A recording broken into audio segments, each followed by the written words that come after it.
Guys, आज हमारे poly house में red and yellow coloured capsicum transplant हो रही है। तो मैं आज आपसे बात करने जा रही हूँ कि हम जब कलर्ड कैप्सिकम ट्रांसफ़र करते हैं तो हमें किन किन बातों का ध्यान रखना चाहिए और आपको क्या क्या स्टेप्स फॉलो करने चाहिए।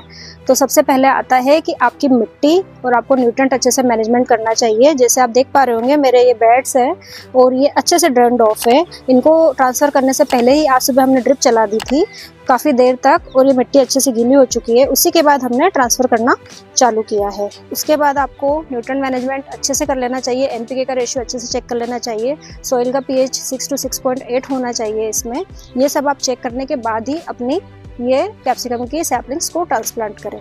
तो उसके बाद आता है कि आपको कितने दिन की नर्सरी को शिफ्ट करना है। तो आप स्टार्ट करेंगे बीजों को सीडलिंग ट्रे में लगा के। सबसे पहले आप सीडलिंग ट्रे में अच्छे से टेम्परेचर और मॉइस्चर मेंटेन करके अपनी सैपलिंग को तैयार कर लेंगे।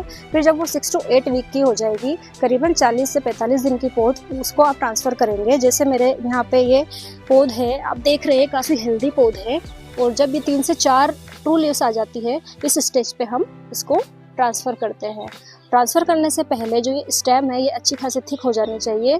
इसको हार्डनिंग ऑफ स्टेम बोलते हैं। तो जब आप ये ट्रांसफ़र करेंगे पॉली हाउस में तो उसके पहले आपको इसको प्रॉपर भारी एटमॉस्फेयर देके के हार्डनिंग कर लेना चाहिए।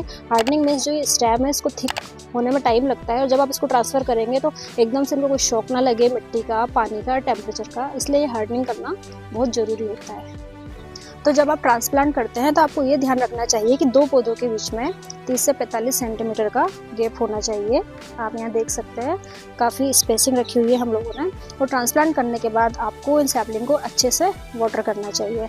तो ड्रिप इरिगेशन के थ्रू ही आप वाटरिंग करिए ताकि आपका कॉन्स्टेंट मॉइस्चर मेंटेन रहे। तो जब आप ट्रांसप्लांट करते हैं कैप्सिकम की नर्सरी तो आपको टाइमिंग का बहुत ज़्यादा ध्यान रखना पड़ेगा। आइदर आप इसको सुबह ठंडे टाइम में या शाम के ठंडे टाइम में ही ट्रांसप्लांट कीजिए। अदरवाइज अगर आपने दिन में कर दिया और बहुत ज़्यादा धूप है, गर्मी है, तो इन पौधों को शॉक लग सकता है हीट का और ये पौधे आपके मर सकते हैं। और जैसे ही आपने ट्रांसप्लांट कर दिया आपको पानी देना बहुत ज़रूरी है ताकि रूट के आसपास एकदम से मिट्टी भी सेटल हो जाए और वो अडेप्ट कर ले एनवायरनमेंट को।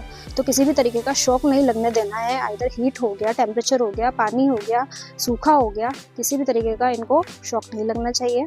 फिर जब आपने ट्रांसप्लांट कर दिया है तो आपको इनका फर्टिगेशन का ध्यान रखना पड़ेगा। पहले जब वेजिटेटिव स्टेज चलेगी तो आपको नाइट्रोजन रिच फर्टिलाइजर देना है। फिर फ्लावरिंग और फ्रूटिंग के टाइम पे आपको पोटेशियम रिच फर्टिलाइजर्स यूज़ करने हैं। तो आफ्टर ट्रांसप्लांटेशन आपको पेस्ट एंड डिजीज़ का बहुत अच्छे से, बहुत ज़्यादा केयरफुली ध्यान रखना पड़ेगा। और अगर कुछ अटैक होता भी है तो आप बायोलॉजिकल कंट्रोल कीजिए, अच्छे से IPM स्ट्रेटजी अपनाइए। मेरे सलाह तो यही है कि आप ज़्यादा से ज़्यादा ऑर्गेनिक फर्टिलाइजर और ऑर्गेनिक दवाइयाँ ही अपने खुद से बना के चलाइए। और टेम्परेचर आप दिन में इसका 22 से 25 डिग्री मेंटेन रखिए। ह्यूमिडिटी आप 60 से 70% तक मैनेज कर सकते हैं।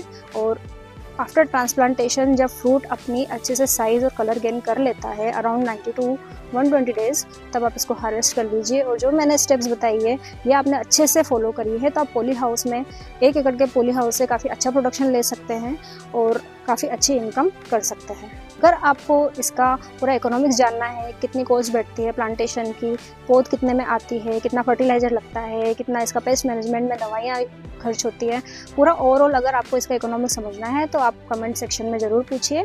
हम वो वीडियो ज़रूर लेके आएंगे।